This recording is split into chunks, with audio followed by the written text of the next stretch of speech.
드라마 시룹 11화는 또다시 눈물이 나오게 만들었습니다.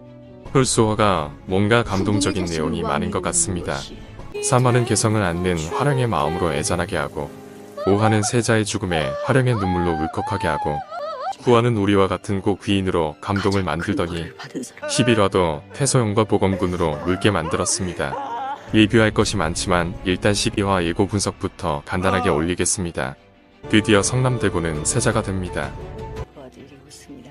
시강원에서 황원영은 개똥을 씹은 얼굴로 가장 높은 점수통을 줍니다. 1화에서 통을 줄 때는 이 정도까지는 아니었는데 사실 거의 다 가진 것 같았는데 막판에 뺏긴 기분이라 웃을 수 없을 것입니다. 그래도 통을 주는 걸 보면 성남대군은 형을 뛰어넘는 세자인 것 같습니다. 이전 세자도 모두 통 받았다고 자랑하는 걸 보면 자주 받는 것은 아닌 것 같은데 세자가 된 지 얼마나 되었다고 황원영조차 통을 주는 걸 보면 이미 형을 넘어선 것 같습니다. 그때 권위관이 걷는데 계속 절뚝거리면서 걷습니다. 고신을 심하게 받아서 일시적으로 그런 줄 알았는데 어쩌면 원래 다리가 안 좋았을 수도 있습니다. 사실 권위관이 길게 걷는 걸 고신 이후에 보게 되었습니다. 어쩌면 원래 어느 정도 절뚝거렸다면 윤왕후의 졸륜발이 아들과 연결점이 더 강해지는 것 같습니다. 내통하는 자들이 있을 것이다. 예고 마지막에 이후는 패비윤씨 모자와 내통하는 자를 찾고 있습니다. 이전에 리뷰드린 대로 패비윤씨, 그의 졸륜발이 아들, 그리고 권위관 이들 관계가 계속 나올 것으로 보입니다. 서엄덕이 약병에 들은 것을 먹고 죽는 것으로 보입니다. 11화 내용에서 의성골의 살인을 알고 있다고 황원영이 처리한다고 했으나 황원영보다는 권위관이 입막음을 하려고 먼저 처리한 것 같습니다. 계위를 위하여 자결하라 명령에 따를 정도면 원솔의 침수를 놓은 궁녀도 자살한 것처럼 권위관은 점차 무시무시한 존재가 되어 가는 것 같습니다. 황수건이 권위관에게 이전 세자에게 쓴 독을 묻습니다. 11화 전개상 성남세자를 없애려고 방법을 묻는 것일 수 있지만 어쩌면 권위관을 의심할 만한 사건이 벌어지고 이전 세자를 죽인 것이 자기가 아닐 수 있다고 권위관을 확인하려고 묻는 것 같기도 합니다. 이후 화령이 세자의 죽음을 밝힐 수 있는 자는 권위관이라고 하는 걸 봐서는 본격적인 역모가 시작되고 구체적으로 드러나는 권위관 세력과 전쟁이 펼쳐질 것 같습니다. 시룹 전개가 빠른 것으로 봐서는 어쩜 이 전쟁에 이호가 빠질지도 모르겠습니다. 이호가 빠지고 황원영의 역모에 가담하면 좀 더 흥미진진하지 않을까 합니다. 처녀단자요? 왕실의 혼례에는 세 차례의 간택이 실시됩니다. 혼인 정년기에 모든 처녀를 대상으로 처녀단자를 올리도록 합니다. 세자빈 후보 지원서와 같습니다. 많이 지원할 것 같지만 비용 부담도 많고 이미 내정된 상태에서 형식상의 절차로 진행하는 경우도 많아서 생각보다 많지는 않았다고 합니다. 청하는 돌아다니다가 처녀단자 올리라는 방을 보고 우연히 성남대군이 세자인 걸 알게 되면서 아버지에게 세자빈 된다고 난리치는 것 같습니다. 아마도 궁의 높은 분이 청하의 2명의 동생을 면접 보러 왔다. 동생을 제치고 청하가 올라갈 것 같습니다. 꿈을 선물해야 하지 않겠느냐. 간택 후보자가 입궁할 때는 소뚜껑 꼭지를 받고 넘어가는 풍속이 있습니다. 나라의 안주인이 들어오고 무쇠처럼 튼튼하여 탈이 나지 말라. 앞으로 밥 지으며 먹고 살 사람과 소트 상결 내이자 부엌 신에게 인사하는 의미였다고 합니다. 우리도 강력한 후보를 찾아서 중전은 강력한 후보를 올린다고 고귀인에게 이야기합니다. 태소영이 있을 자리에 고귀인 붙어서 2인자 노릇을 잘하고 있습니다. 역시 줄이 최고입니다. 최악의 신부감을 선물해야. 데비가 최악의 신부감을 고른다고 이야기합니다. 그런데 반말로 하는 것으로 봐서 지위가 낮은 사람에게 하는 것 같습니다. 윤수강의 3명의 딸을 보고 온 사람에게 청하를 선택하라고 하는 것 같습니다. 아마도 12화에서는 중전이 데비에게 지면서 최악의 신부감이 세자빈이 될 것 같습니다. 드라마 시룹 11화 세자 경합 관련 리뷰 시작합니다. 3명의 후보에게 인재를 가리기 위하여 어떤 질문을 하고 싶은지 묻습니다. 여기서 각자 생각하는 질문이 평소의 불만이나 철학이 되고 그 사람을 나타냅니다. 혹시 가능하시다면 다음 내용을 보기 전에 만일 내가 한다면 어떤 질문할지 생각해보세요. 의성군은 싫다고 떠난 박경우와 서엄덕을 부른 것에 대해서 논하라고 합니다.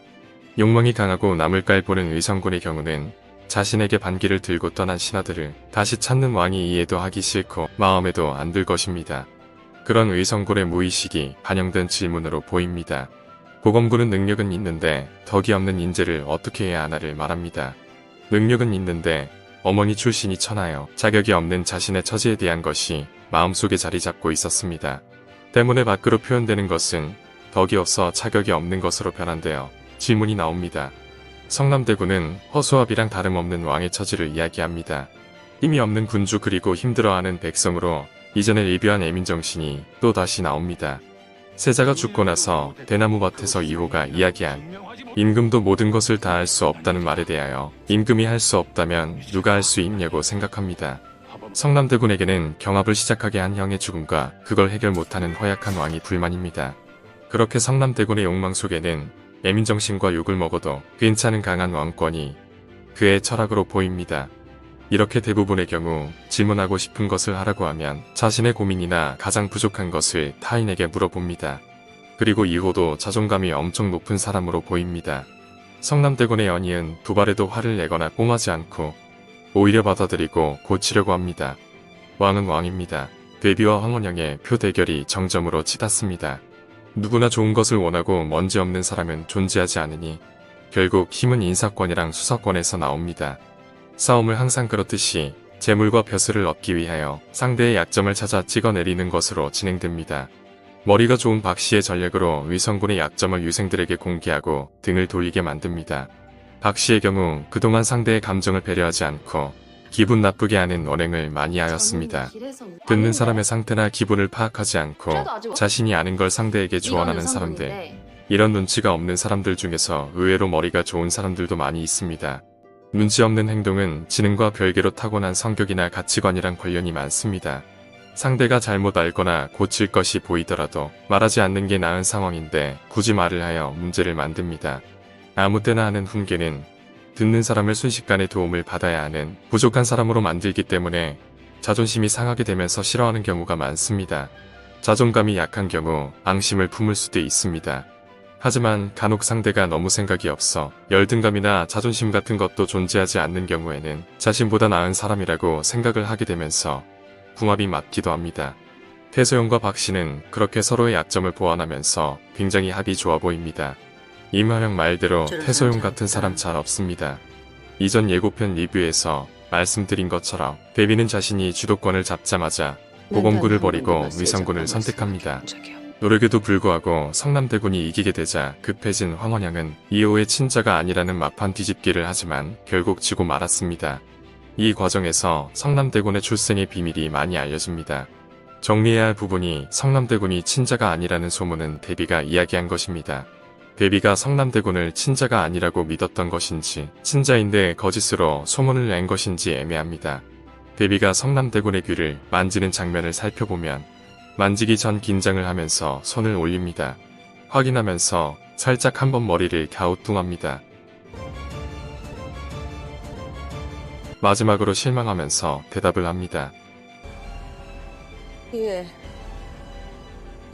정리하자면 성남대군이 친자임을 알고는 있었지만 혹시나 하는 기대에 아니라서 실망인지 친자가 아니라고 생각했는데 친자여서 고개를 갸우뚱하고 실망했는지 보는 사람에 따라 다르게 해석될 것 같습니다.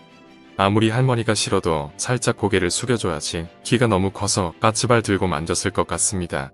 그리고 바로 의성군의 귀를 만지는데 만지면서 의성군을 다시 보고 황수건 쪽으로 고개를 돌리면서 얼굴에 아주 작은 미소가 지나가면서 이유가 있다고 말을 합니다. 황수건 확실히 긴장한 것으로 의성군이 친자가 아닌 것이 확실해졌습니다. 그런데 대비의 경우 확실하게 단언하기가 어려울 것 같습니다. 장면의 연출은 뼈가 없는데 거짓말을 하는 것으로 보이지만 성남대군으로 빈정이 상한 행동처럼 보여지기도 합니다. 김혜숙님의 연기가 엄청나고 틈이 없습니다. 어떻게 저런 연기를 할 수 있는지 신기합니다.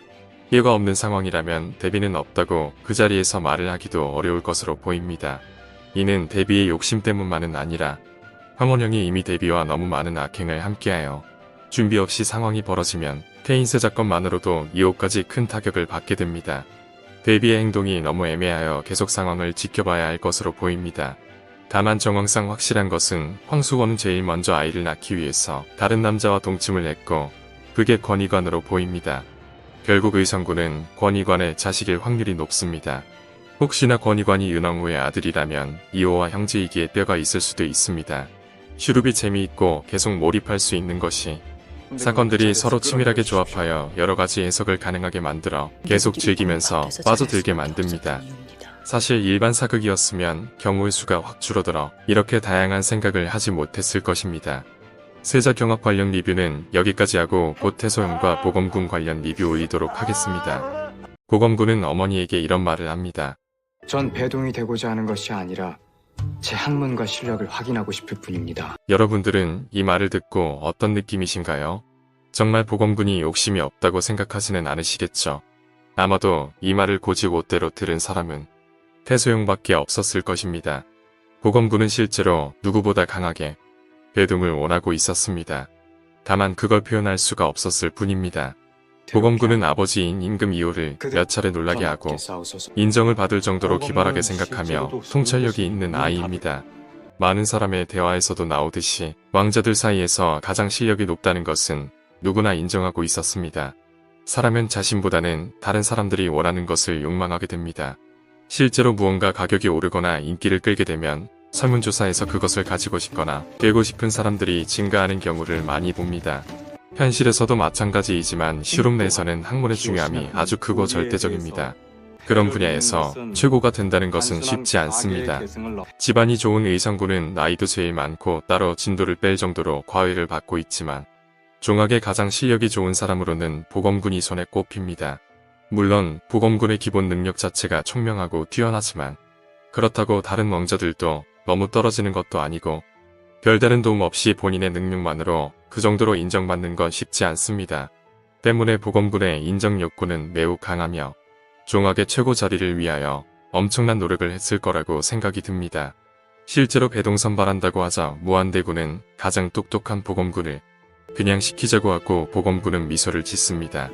감추고 살던 가면 속에서 자기도 모르게 순간 나온 진심이라고 봅니다. 그리고 세자가 죽고 나서 대비마마가 왕자들을 불러 왕세자의 차지를 말할 때도 의성군은 의리나 도리를 말하는데 보검군은 효를 이야기하면서 대비에게 잘할 거라고 상대가 좋아할 만한 답을 합니다. 누구나 사람들은 자신의 살아갈 가치를 증명하게 하는 인정받고 싶어하는 욕망을 가지고 있습니다. 다른 사람의 인정을 통하여 삶의 가치를 느끼는 것은 배고플 때 먹거나 자고 싶을 때 자야 하는 욕구처럼 살아가는데 꼭 필요한 욕구입니다. 그런데 이러한 욕망은 결핍에서 나오게 됩니다. 가지고 있는 것보다 가지지 못한 것에 사람들은 더 강하게 욕망을 느끼게 됩니다. 보검군은 기본적으로 신분의 차이를 인정하고 있었습니다. 가장 위에는 대군들이 있었고 간택후궁의 아이들 자신은 제일 아래에 있었습니다. 왕의 자식으로 신분이 높기는 하지만 사람은 바로 역과 비교를 하게 됩니다. 도시락으로 모두 김치 반찬만 싸오면 아무런 문제가 없습니다. 다른 사람들 모두 고기에 좋은 반찬인데 나 혼자 김치만 있으면 비참해집니다. 이렇게 인간의 욕망은 타인에서 비롯됩니다. 간택후궁의 의성군의 분노만 계속 나오니 보검군의 마음속 분노는 알지 못합니다. 차라리 능력이 없어 욕심 부릴 수 없다면 힘들지 않을 건데 적당한 능력이 더욱 비참하게 합니다. 철없는 엄마 덕분에 일찍 처리된 보검군은 자신의 이런 욕망을 거세하고 가면을 쓰고 살았습니다. 그런 보검군에게 기대하게 만드는 일들이 생기게 됩니다. 바로 배동 선발이 그 시작이었습니다. 애써 아닌 척했지만 무엇보다 욕심이 났고 자리를 얻기 위해서 미친 듯이 노력했을 것입니다. 태소영이 대비와의 거래로 과외 선생을 모시고 왔을 때도 보검군은 물러나라고 합니다. 편법이나 불법은 그걸 책임질 수 있는 능력의 사람들의 전유물입니다. 가진 것이 많고 힘이 있는 사람들은 문제가 생겨도 거래나 타협으로 다시 일어날 수 있지만 자신과 같은 사람들은 한번 실수하면 끝이라는 것을 보검군은 알고 있었습니다. 때문에 누구보다 당당하게 실력만으로 승부를 봐야 합니다. 박경호를 데리고 오는 과제에서도 보검군은 어머니가 보내준 편지를 버리는 것으로 자신을 무엇보다 깨끗하게 합니다. 태소영은 출신도 필요하지만 무엇보다 지력도 많이 약합니다. 그래서 도움을 주기보다는 오히려 자식에게 많이 의지하는 타입입니다. 때문에 일찍이 처리된 보검군은 뭐든 스스로 해결해야 한다고 생각했습니다. 어머니의 반칙 과외 선생을 물리고 나서 보검군은 스스로 힘으로 해야 한다고 합니다. 누구의 도움도 없이 저의 힘으로 말입니다. 이렇게 절제하고 통제하며 지내던 보검군도 결국 흔들리게 됩니다. 바로 모든 왕자의 경합을 뚫고 배동에 선발이 된 것입니다. 나오지는 않았지만 보검군은 그날이 가장 행복한 날이었을 것입니다. 무언가 할 수 있다는 희망도 보입니다. 결국 평소라면 절대 하지 않을 그들만의 세상에 끼어들게 됩니다. 의성군과 다른 왕자들의 표정을 보면 단 한 번도 그런 적이 없었던 것으로 보입니다. 하지만 결과는 참혹합니다. 자신의 비루한 처지를 다시 한번 느끼게 됩니다. 이 와중에도 한심한 소리를 하는 태소영에게 결국은 참지 못하고 안 하던 짓을 하게 됩니다. 차라리 능력이라도 없었으면 비참하지는 않았을 텐데 신은 능력은 주고 신분을 천하게 만들었냐고 왜 제가 아니? 항상 힘들어했을 것입니다. 그래서 이호가 질문을 만들어 보려고 할 때도 능력은 출중한데 자격이 없는 자를 어떻게 해야 하는지가 나옵니다. 백현은 그들만의 리그이고 욕심을 내면 안 되다는 걸 알고 있었습니다. 그래도 자꾸 한 단계 올라갈수록 하면 안 되는 기대라는 것을 잊어버립니다. 지난번 제기하신 약주만 잊지 않고 계신데 이전 대화를 보면 사실 대비는 처음부터 자격을 갖춘 손자에게 그만한 자리를 만들어 드릴까 하는데 보검군의 신분에 맞는 자리를 말합니다. 비슷한 이야기이지만 보검군이 낙오된 것은 신분보다는 어머니의 능력의 문제였습니다. 차라리 태소영이 가만히 있고 다른 방식으로 지원했다면 이렇게 되지는 않았을 것입니다. 사자가 당나귀 여우와 함께 나가서 먹이를 많이 잡아왔습니다. 그리고 당나귀에게 먹이를 나눠보려고 하니 3등분으로 균일하게 나누었습니다. 그러자 사자가 당나귀를 죽여 먹잇감에 보태어버립니다.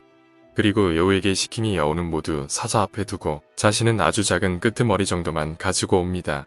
사자가 이렇게 공평한 것을 누구에게 배웠냐고 하니 여우가 당나귀에게서 배웠다고 합니다. 대비는 태소영이 감당하기에 너무 크고 위험한 존재입니다. 이런 경우 동맹은 불가능합니다. 그래도 같이 일을 도모하려면 약점 정도는 가지고 있어야 합니다. 마지막으로 경합에서 내려오라고 불렀을 때 대비는 세상 누구보다 친절하게 맞이합니다. 그리고 아주 단호하게 빠지라고 합니다. 상대가 정말 하기 어렵거나 힘든 일을 시킬 때는 아주 강하고 냉정하게 해야 합니다. 다시는 기대할 수 없게 하지 않으면 쓸데없이 다른 방법을 찾거나 반격을 할 수 있습니다. 결국 이렇게 보검군은 어머니가 한 약속으로 인하여 하늘로 날아오르다가 떨어지게 됩니다. 힘들어도 말 못하고 아무것도 의지할 수 없이 그렇게 혼자 서서 버티던 보검군도 전 아무렇지도 않습니다. 결국 어머니의 사과 한마디에 무너지는 아이입니다. 엄마가 미안해. 모든 시련을 만들어준 어머니지만 그런 시련이라도 겪을 수 있게 해준 것도 어머니입니다. 처음부터 어머니에게 화가 난 것이 아니기에 용서는 필요 없습니다. 그저 잠시 힘들어서 어머니 품에서 펑펑 우는 걸로 한번 쉬어갈 뿐입니다. 앞으로 계속 시련은 생길 것이고 그때마다 서로 위로하면서 잘 살아갈 것입니다. 태소영은 이전에 리뷰한 고귀인과는 또 다른 우리 모습입니다. 세상에 잘난 사람들이 너무 많아서 항상 부족한 우리는 아이들에게 아무것도 주지 못하고 오히려 짐만 되기도 합니다. 태소영 이야기는 그런 우리들을 위로합니다. 임하령처럼 할 수 있는 사람은 거의 없습니다. 잘하지 못하더라도 자신을 너무 탓하시지 말고 위로받기를 기원합니다. 천한 놈이라고 한 이성고를 깔보는 보검굴의 통쾌한 장면을 상상하면서 리뷰 마칩니다. 시룹 12와 상세 리뷰 올립니다. 성남이 드디어 세자 자리에 올랐습니다. 같은 굴룡포를 보고 중전은 잘 어울린다고 하고 데비는 조심하라고 합니다. 성남은 완전 다른 세자의 모습을 보여줍니다. 데비와 무난 인사에도 자신이 먼저 말로 공격합니다. 어린 시절 당한 협박을 완전 반대로 이야기하며 자신은 고분고분한 상대가 아니라는 걸 알립니다. 데비 마마는 계속 여러 사람에게 악행을 하지만 그와 당당하게 맞선 사람들은 이상하게 좋은 결과를 가지게 됩니다. 그동안 가장 크게 당한 성남 세자의 경우 자신이 말한 대로 서촌에서 백성들과 함께 자라면서 남들은 하지 못한 경험으로 세상 물정 모르는 순진한 왕자들보다 더 잘 자라서 결국 세자가 되었습니다. 임하령의 경우도 데비의 단련으로 점점 강해지면서 궁궐을 장악하고 있습니다. 반면 그를 받아들인 사람들은 이후의 경우는 데비가 태인 세자에게 해코지하는 걸 보고 왕으로 자신감이 없이 신하들이 세자를 내리라고 해도 어쩔 줄 몰라 합니다. 태소영은 데비의 지원을 받게 되면서 결국 보검굴을 최종 경합에서 내려앉히게 됩니다. 황귀인은 데비에게 국본의 제안을 받고 나서 결국 수원으로 강등되고 의성군은 살인까지 하게 되었습니다. 황원영은 처음에 국모의 자리를 제안받고 일을 같이 하였지만 결과는 후궁의 아버지가 되었습니다. 데비는 병균과 같은 존재입니다. 맞서 싸우면 면역력을 얻지만 받아들이면 병이 되어버립니다. 사실 세자빈을 얻는 과정도 만일 데비가 움직이지 않았다면 중전은 미리 사전 조사를 하지 않았을 가능성이 있습니다. 데비의 사람으로 채워지는 것을 막으려다 보니 자신이 하나하나 꼼꼼하게 일을 처리하게 되었습니다. 임하령은 태소영과의 대화에서도 나왔지만 앞서 걷는 이가 아니라 먼저 가본 길을 알려주는 이라고 합니다. 먼저 경험하고 자식이 위험한 길로 가지 않게 한다고 합니다. 아이를 끌고 가는 것이 아니라 자유롭게 길을 가게 하는데 너무 위험한 길로 빠지지 않게 하는 교육관을 이야기합니다. 그리고 청아의 모친과의 대화에서는 부모가 묵묵히 지켜봐주면 아이가 스스로 그릇을 채워가면서 커진다고 합니다. 시룹 전체의 교육관을 이야기하는 것으로 보입니다. 반면 데비는 계속 시련과 고난을 주면서 성장시키는 역할이 되고 있습니다. 이는 시강원 수업에서도 비슷한 이야기가 나옵니다. 황원영이 국가가 태평한 때일수록 경계를 늦추게 되면 군정이 해이해져 반드시 위태로워지는 법이라고 합니다. 곧 있을 역경을 암시합니다. 그리고 성남세자가 군주다운 군주가 있고 재상다운 재상이 있으면 어떤 위태로움도 명민하게 대처할 수 있다면서 이를 잘 극복할 것으로 보입니다. 의성군이 축하한다고 인사를 하러 옵니다. 의성군에 뒷뼈가 있는지 없는지 데비가 이를 아는지 모르는지는 정확하게 나오지는 않았습니다. 다만 확실한 것은 황수원은 지나치게 불안해합니다. 사실 아무리 세자가 안 되었다고 해도 왕의 후궁이고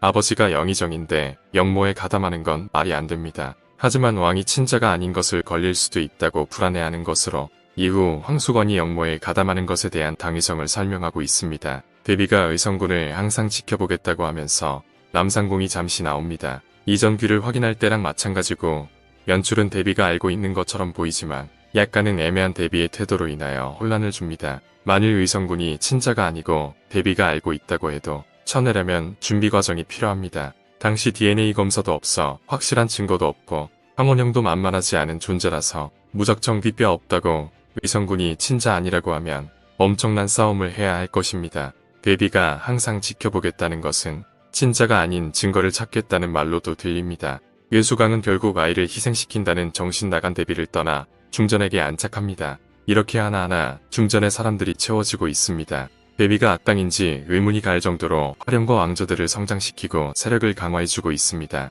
중전을 20년이나 모신 윤수강에게 아이를 희생하라고 하는 것이 사실 데비와 같이 똑똑한 사람이 할 말은 아닙니다. 윤수강에게 마치 이마령의 사람이 되라는 것으로 보입니다. 지금의 데비를 보면 소시오패스로 완전히 정신이 나간 것처럼 보입니다. 군데군데 의문점들의 몇 가지를 잘만 해결하게 되면 엄청난 반전을 줄 수도 있을 것 같습니다. 예를 들어서 윤왕후를 만난 중전에게 화를 내는 것은 열등감이 아니라 역모하려고 하는 세력을 만난 답답함이나 아이는 똑똑한데 생각 없는 태소용으로 고검군이 큰 화를 당하기 전에 큰 교육을 주기 위해서 독한 말을 한다든지 세자를 내리려고 신하들이 농성할 때도 데비는 이호에게 뭐가 그리 무섭냐고 아니면 아니라고 이야기하라고 다그칩니다. 이끌던지 따르든지 선택하라고 합니다. 성남대군을 반드시 죽이라고 한 것이나 몇 가지 의문만 잘만 해결되면 데비 역시 엄청난 반전의 캐릭터가 될 확률이 있습니다. 슈룹 1화에서 임금인 이호가 얼음과 물의 질문을 던집니다. 이에 의성군은 돌아올 환을 이야기합니다.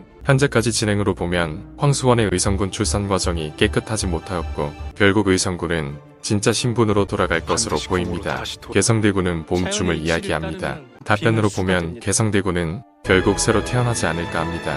정체성이 남다른 개성대군은 추위를 견디고 봄꽃을 피우면서 결국 궁을 떠나서 그의 정체성을 압박하지 않는 곳으로 갈 것 같습니다. 보검군은 옮길이라고 하였습니다. 이전 리뷰에서 말씀드린 대로 3인의 체제로 싸우다가 결국 보검군은 성남세자의 든든한 지원군이 됩니다. 이미 왕자의 신분이지만 대동이 된 것처럼 통찰력과 총명함으로 성남세자의 듬직한 신하로 자리를 옮겨서 나라를 통치하는데 든든한 한편이 되어줄 것으로 보입니다. 종학에서 2호의 질문은 이렇게 회수가 될 것으로 보입니다.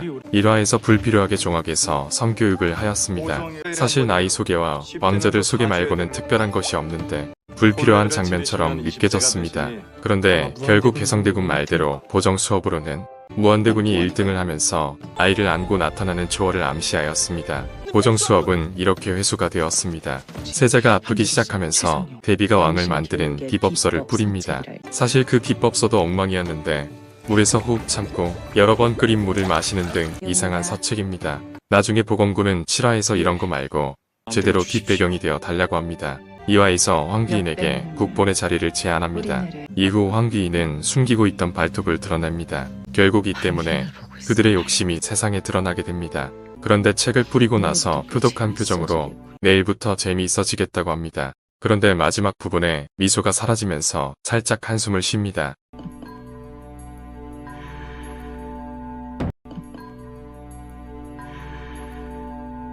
뭔가 서글픈 표정으로 보입니다. 세자빈의 출산을 앞두고 베비는 중자를 찾아옵니다. 세자는 차도가 그리고 있대. 세자가 차도가 있냐고 합니다. 베비는 정말 공격적으로 진심이라 차도가 싶습니다. 없다면 어쩔 거냐고 합니다. 아니, 그러면 아닙니다. 많이 방금 달라진다고 합니다. 보셨지 않습니까? 발병하기 이전으로 돌아왔으면 좋겠다고 합니다. 이건 빈궁의 진심이라고 기사님까지. 합니다.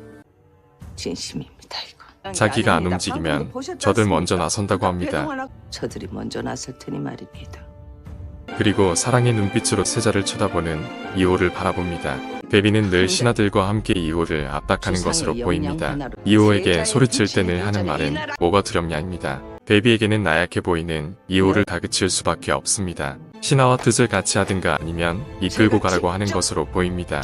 현재까지 베비의 모든 행동이 전부 반전의 가능성이 있습니다. 하지만 성남대군을 없애라고 남상궁이 초상화를 준 것에 대하여 설명할 방법이 없습니다. 초상화가 도적의 입에 있는 것도 누가 놨는지도 설명이 안 되었습니다. 이전에 리뷰에 올린 대로 드라마상의 대사는 전부 거짓말일 가능성이 있습니다. 하지만 재현 장면이 나중에 이상하게 바뀌는 건 좀 떨어지는 연출입니다. 남상궁이 반드시 죽여라고 쓰여있는 성남대군의 사진을 도적에게 전달하는 장면이 나중에 사진이 바뀌거나 단어가 바뀐다면 좀 이상해질 것 같습니다. 이 부분을 계속 지켜봐야 할 것입니다. 대부분의 드라마는 권선징악을 실현합니다. 착한 일을 권장하고 악한 일을 징계한다. 이 법칙을 따르지 않는 작품들도 많지만 지금까지 전개상 슈룹은 이 법칙이 적용될 것으로 보입니다.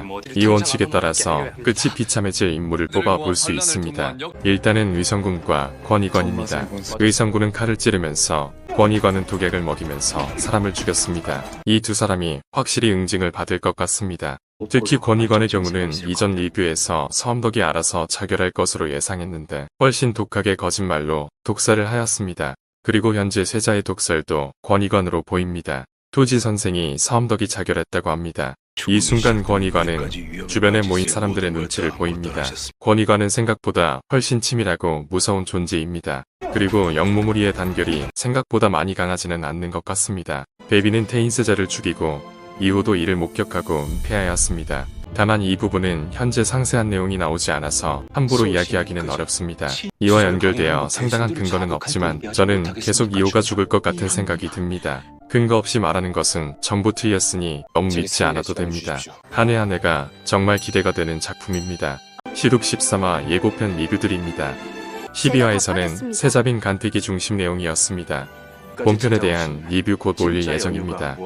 구독, 좋아요 부탁드립니다. 새벽부터 궁중에 이상한 소문이 돌아.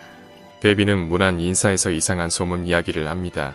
이 할미가 걱정을 했습니다.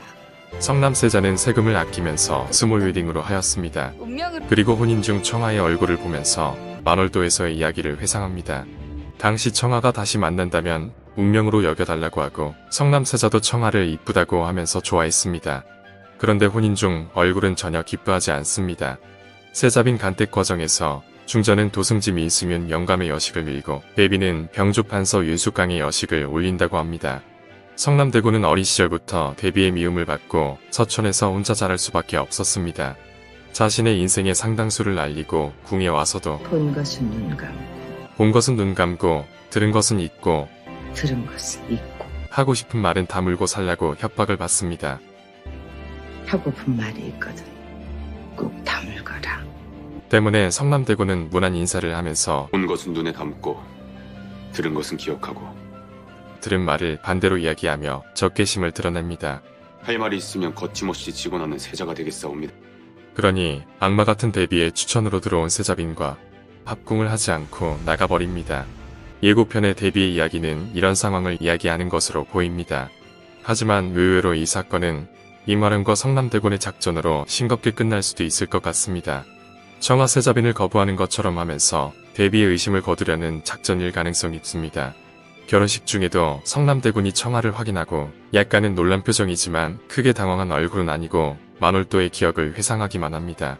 그리고 인생의 최고종 대사인 결혼이고 배우자이자 반려자인 세자빈과 만남인데 임화령은 성남세자가 불편한 마음으로 결혼하는 걸 바라지는 않을 것입니다. 아마도 결혼 전 임화령과 성남대군이 청하에 대하여 이야기하는 부분이 나오지 않을까 합니다. 용성을 물려주지 못할 나비라면 밟고 올라서는 것도 방법이 아니겠습니까? 권익원과 황수건은 만나게 되고 서로 돕기로 합니다. 성남대군의 친자 확인 과정에서 황수건이 지나치게 크게 놀라면서 의성군의 출생에 문제가 있다는 걸 보여주었습니다. 일반적으로 왕은 후궁들도 많고 바쁘다는 핑계로 같이 합궁할 기회가 많지 않습니다. 지기 싫어하는 황수건의 성격상 가장 먼저 아이를 가지기 위해서 뭐든 했을 것 같습니다. 아마도 그런 과정에서 권위관과 관계를 하고 서로 감정을 가지게 된 것으로 보입니다.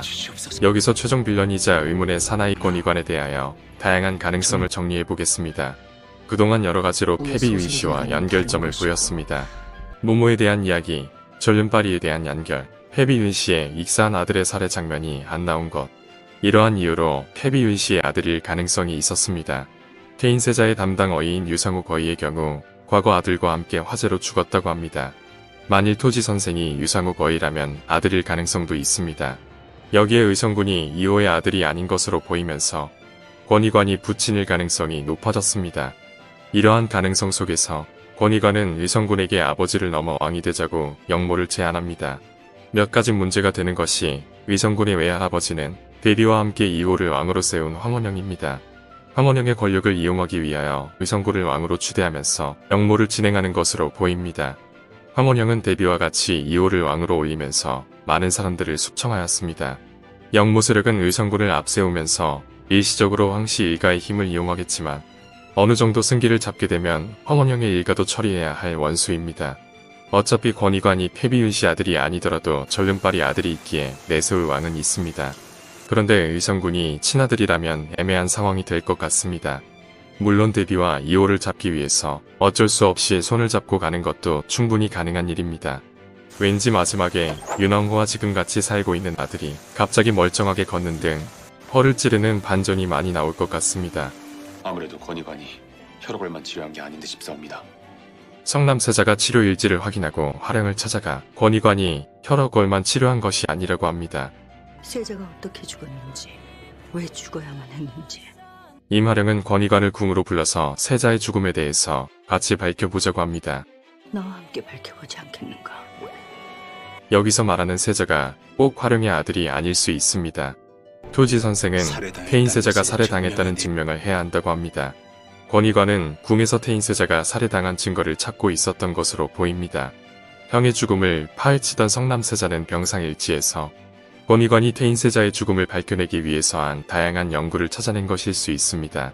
내가 알아서는 안 되는 것을 알아버린 것 같습니다. 대비가 알아서 안 되는 것을 알았다고 합니다. 황수건이 워낙 나쁜 짓을 많이 해서 흐름상에는 의성군이 친자가 아닌 것이겠지만 세자에게 독을 먹인 것을 알아낸 것일 가능성도 있습니다.